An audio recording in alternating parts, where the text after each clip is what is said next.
আজকের এই ভিডিওতে আমরা আলোচনা করতে চলেছি রায়বা মাটির প্রশ্নবিদ্যার পঞ্চম শ্রেণীর প্রথম পরীক্ষায় মূল্যায়ন 2026-এর বাংলা বিষয়ে যে 12 দাগের প্রশ্নপত্রটি অর্থাৎ শিবপুর ভবানী বালিকা বিদ্যালয় এই বিদ্যালয়ের সমস্ত প্রশ্নের উত্তরগুলি সমাধান করব। প্রশ্নপত্র সমাধান করার আগে বলে দিই, তোমরা যারা আমাদের চ্যানেলে নতুন অবশ্যই চ্যানেলটি সাবস্ক্রাইব করে পাশে থাকা বেল আইকনটি অল করে দেবে।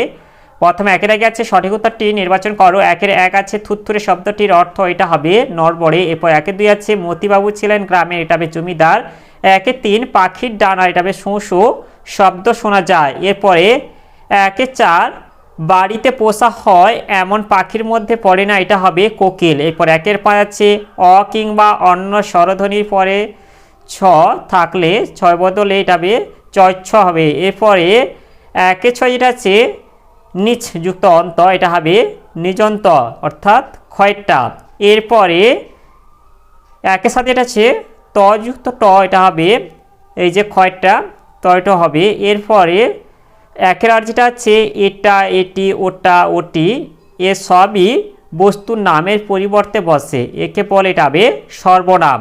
এরপরে দুয়ের আগে আছে নিচের প্রশ্নগুলির উত্তর দাও। দুয়ের আগের একে যেটা আছে এতুয়া মুন্ডার কাহিনী কে লিখেছেন, এটা হবে এতুয়া মুন্ডার কাহিনী লিখেছেন লীলা মজুমদার। এরপর দুয়ের দুই আছে কলকাতায় রবীন্দ্রনাথ ঠাকুরের বাড়িটি কি নামে বিশ্বজুড়ে পরিচিত।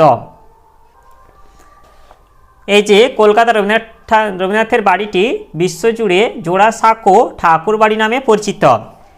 এরপরে দুয়ের তিন যেটা আছে কবি কেন ছিটকিনিটি আস্তে খুলে ঘর থেকে বেরিয়ে এলেন, এর উত্তরটি হলো কবি একদিন রাতে জানালা দিয়ে দেখেন যে নারকেল গাছের মাথায় ডাবের মতো ঠান্ডা ও গোলগাল চাঁদ উঠেছে। কবি রাতের আকাশের এই সৌন্দর্য উপভোগ করার জন্য ছিটকিনিটি আস্তে খুলে ঘর থেকে বেরিয়ে এলেন।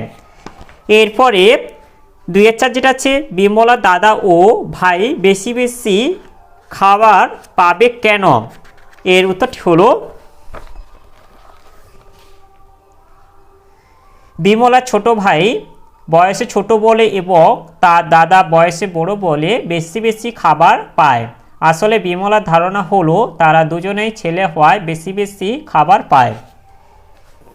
এরপরে দুইয়ের পাঁচ যেটা আছে শব্দার্থ লেখো বেলোয়ারি, এটা হবে কাঁচের তৈরি জিনিস। আর এরপর যেটা হচ্ছে তলপি, এটা হবে ঝোলা। এরপর দুইয়ের ছয় যেটা আছে শব্দ যুগলের অর্থ পার্থক্য লেখো। প্রথমে এটা আছে সোনা দন্তস্বয়কার দন্তনায়কা, সোনা মানে মূল্যবান ধাতু। আর তালবস্বর ওকার দন্তনায়কা সোনা মনে, এটা হচ্ছে শ্রবণ করা।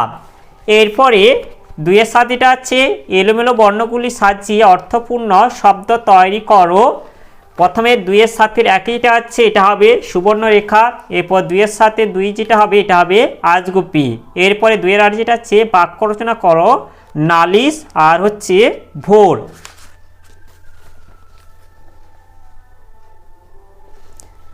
এই যে নালিশ দিয়ে বাক্য রচনা করলে হবে সুমি তার বোনের নামে শুধুই নালিশ করে। আর ভোর দিয়ে বাক্য রচনা করলে হবে ভোরবেলায় পাখির ডাক শুনতে আমার খুব ভালো লাগে।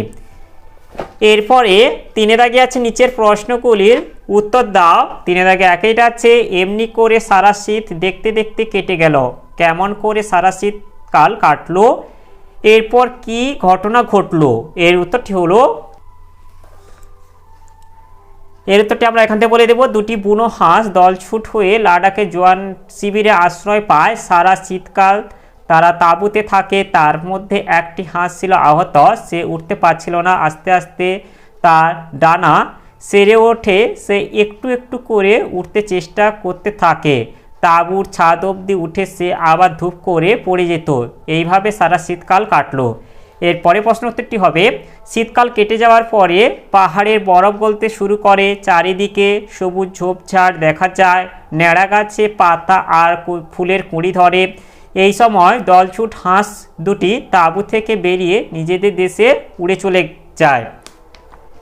এরপরে তিনে দুই যেটা হচ্ছে বাইরে বেরিয়ে এসে কবি শহরকে কেমন অবস্থায় দেখলেন, এর উত্তরটি হলো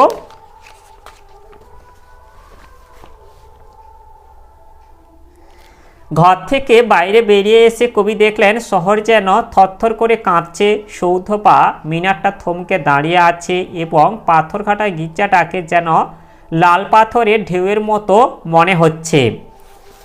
তাহলে আজকের ভিডিওতে আমরা পঞ্চম শ্রেণী বাংলা বিষয় যে 12 দাগের প্রশ্নপত্রটি ছিল তা সমাধান করলাম। আর ভিডিওটি শেষ করার আগে বলে দিই, তোমরা যারা আমাদের চ্যানেলে এখনও পর্যন্ত সাবস্ক্রাইব করোনি অবশ্যই চ্যানেলটি সাবস্ক্রাইব করে নেবে এবং এই ভিডিওটিকে লাইক, কমেন্ট ও শেয়ার করে দেবে।